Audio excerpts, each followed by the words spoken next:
Hey guys, I'm Tammy and welcome back to my channel. In today's video, I'm going to show you how to sew my newest sewing pattern, the cloud tee. So this is what it looks like. It's such a comfortable t-shirt. Honestly, when you put this on, you'll understand what I mean. But it's got some really nice design details that make it feel like the perfect t-shirt for your wardrobe. So you can see here, this is the front and the back is exactly the same. One of my favorite things about this t-shirt is the contrasting neck rib on the neckline. It looks so good. And you've got these really lovely drop sleeves that have a really nice deep hem, and the whole t-shirt is honestly just such a dream to wear. I promise you, you can sew this t-shirt in just under an hour, maybe an hour and a half if you are a complete beginner, because honestly the instructions are so easy to follow. The pattern comes in sizes 6 to 32 and it has 3 different sleeve lengths. There's actually a short one, a kind of midi length one, and also a longer length. You can find the pattern in the description box below, but let me take you over to my table to show you how to sew this t-shirt. So I have my sewing pattern cut out in front of me. I've got the sleeve right here and you can see there are 3 different lengths included. And then we've got the front and back bodice over here. And then we've also got the neckband that I'm going to cut out too. So the fabric I'm going to be using today to sew the cloud tee is a nice cotton jersey. You can just about see the ribbing texture on the fabric, but you just want to use fabric that is nice and stretchy and it has a good recovery. Now to sew the neckband, you can either use the exact same fabric as your main top, or you can actually buy tubular ribbing, which is what this fabric is, and all it is just a bit more stretchy and it has a bit more of a thicker appearance. So go ahead and cut out your pattern and we'll start sewing the cloud tee. Now the front and back t-shirt on this pattern are exactly the same, but what you want to do is at the neckline right here at the center, you want to go ahead and just mark a notch just to indicate where the center of that neckline is. You also want to do this on your sleeve. So if I put it like this, you can see the notch is up there. Now in general for the sleeve, the bit that's going along the armhole is wider and the bit that's the hem of the sleeve is narrower. So what we're going to do is place the front top in front of us with the right side facing up like this. And then we're going to place the other top with the right side facing down. So like this. What we're going to do is just clip and align the shoulder seam.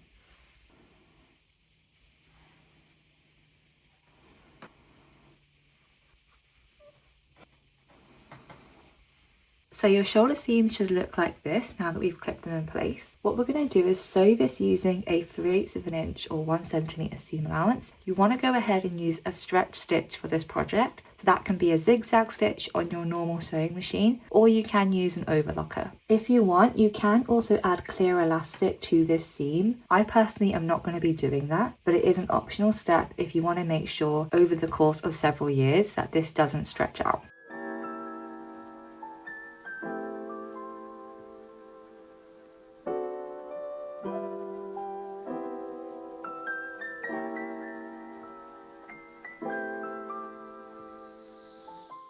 So this is what the t-shirt should look like now that I've gone ahead and sewn the shoulder seams together, and I've also just given it a nice press. And if you hold it up like this, you can see they've both been sewn now. What I'm going to do is lie the top now on the table just like this. So we can see the right side of the fabric is facing up, and we can see this is where the neckline is going to be, and we've got the armholes over here and also over here.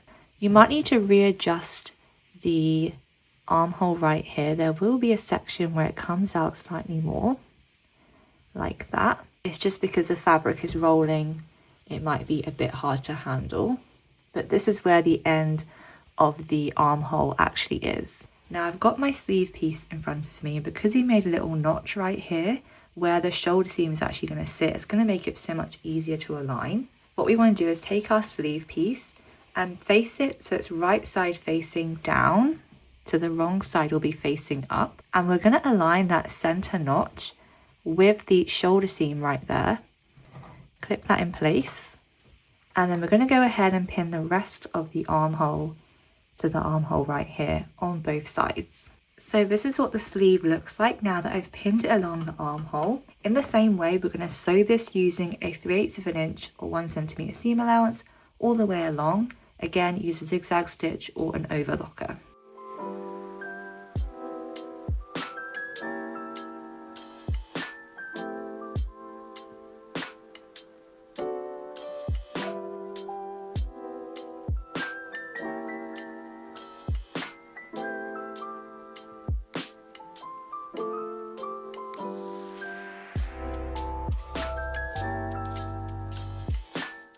So I've gone ahead and pressed that seam flat, and that is what that looks like from the right side and also the wrong side. Now I'm going to repeat that exact same step on the other armhole. So I've gone ahead and sewn the other sleeve, and this is what your top should be looking like. So we've got the neckline right here. If I turn it to the left, we've got one sleeve. Turn it to the right, we've got the other sleeve. And then up here, we've got the front. And then down here, we've got the back. Now I'm just going to reposition it so the neckline is in the middle right now. What I'm going to do is take the front top up here, and I'm actually going to go ahead and fold it over like so. So as I've done that, you can see the neckline is now meeting. You've also got the shoulders up here, and naturally now the sleeves are going to be sitting on top of each other. So the front and the back top are now on top of each other with the right sides facing. Now what we're going to do is align the underarm all the way down to the bottom of the t-shirt. I personally like to start by aligning the underarm seam first, like so, and then I'll go ahead and just pin the rest. If I turn it round, it might be easier to see.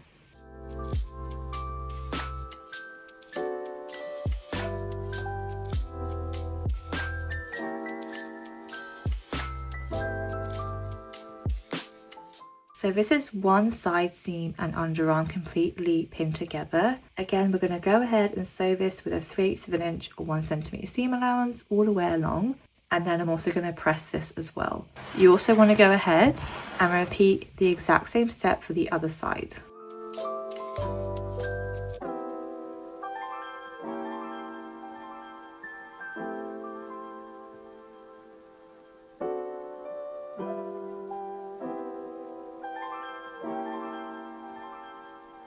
So this is what the t-shirt is looking like now that we've gone ahead and sewn the underarm seam and the side seam on both of the sides, and you can see it's really coming together now. I have gone ahead and just pressed the side seams flat as well as the underarm seam. What we're going to do now is put this to one side. Now I've got my neckband piece in front of me, and you can either use the ribbing type of fabric or you can use the same fabric as the one you're sewing your t-shirt out of. Whatever you use, you want to put the neckband in front of you with the right side facing up, and we're going to go ahead and fold it in half and pin along this edge. Now I'm going to take this to my overlocker. Again, you can use a zigzag stitch on your sewing machine, but we're going to sew this edge together using a 1 centimeter or 3/8 of an inch seam allowance.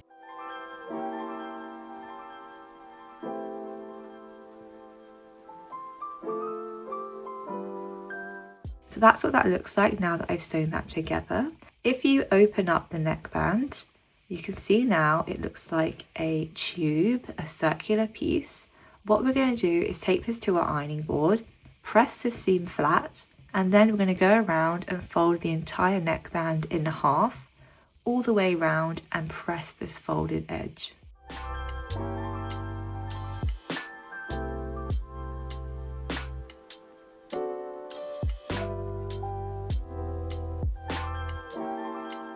So once it's been pressed, it should look like this now that it's been folded, and it looks nice and neat. So we've got one edge up here that's folded all the way along, and the opposite edge is raw, and we've got both of those seams together.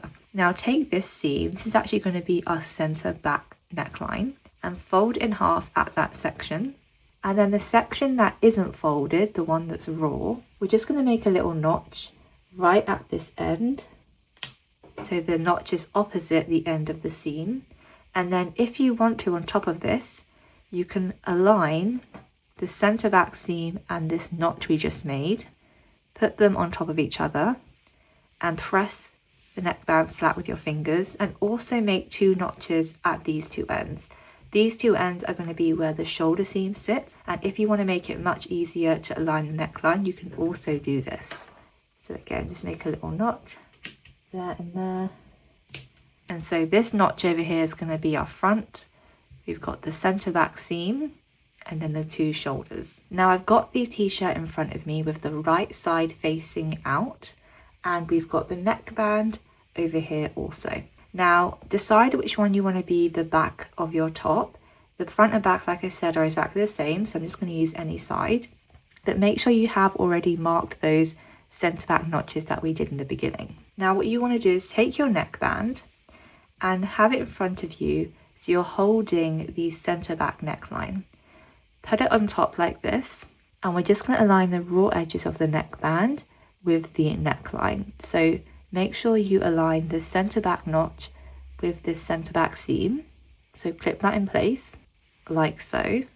And then what I'm going to do is actually take the top and the neckband, fold it in front of me, so I can now see the front neckline over here.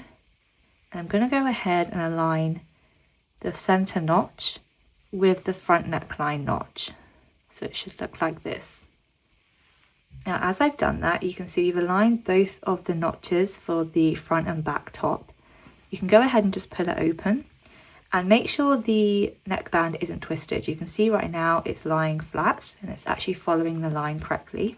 If I just swivel it over, we're now going to align those two notches that we made for the shoulder seams with the shoulder seam of the neckline. Swivel it around and align this shoulder seam with this notch.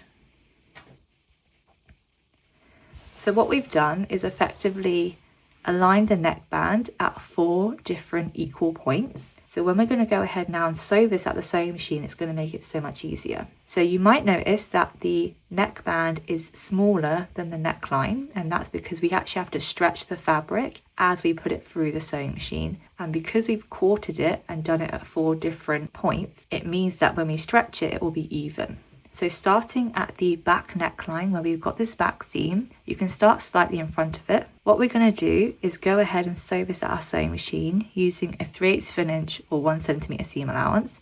And we're actually going to stretch the t-shirt to match the neckband as we put it through. You might need to go ahead and use your fingers to make sure it aligns correctly, but you just want to stretch one. Then when you get to this point, go ahead and readjust yourself and stretch it to fit the other point, and keep going around until you get to the beginning.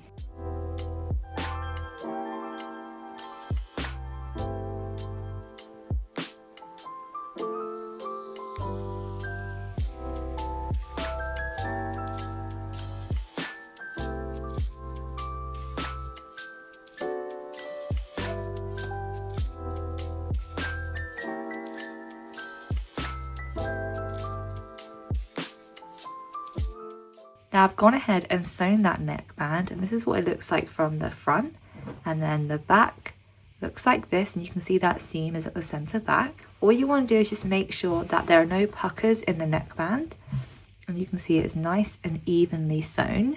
I've already gone ahead and just pressed this with an iron, and that will also help if you find there is any waviness when you've sewn this.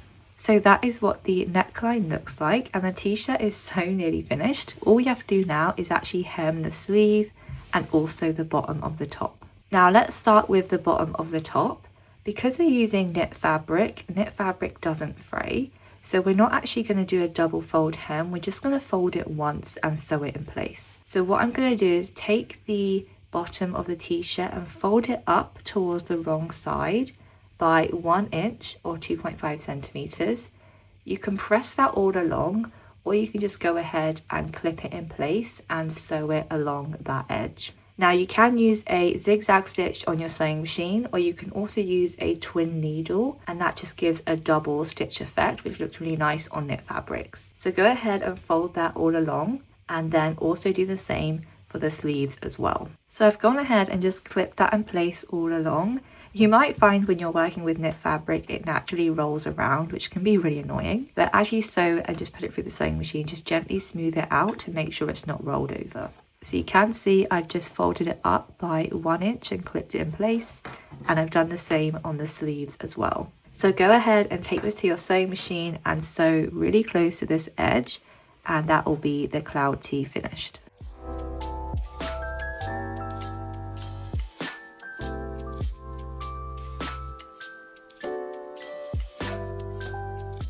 So that is the t-shirt completely sewn. This is what the hem looks like now that I've gone ahead and sewn it in place. That's what the wrong side looks like, and the right side looks like this. I've also gone ahead and pressed the hem as well.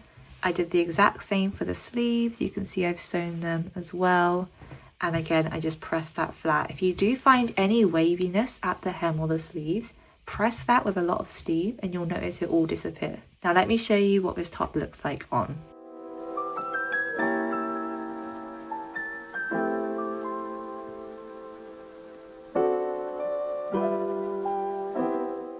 I hope you enjoyed seeing how to sew the cloud tee. As you can see, it really is such a great beginner friendly pattern, especially if you've never sewn with knits before. You can sew this on a sewing machine, or if you have an overlocker, you can use that as well. Honestly, I just love how comfortable it feels. I've been wearing this non-stop around the house, and I'll put a few pictures on screen now of some of my testers. Their versions are so adorable. It fits so many different ages and body shapes really nicely, and it just makes a perfect all-rounder t-shirt for your wardrobe. If you want to sew this pattern, I've left a link in the description box below on where you can find it on my website. Definitely let me know down in the comments what you think, and I'll see you in the next one.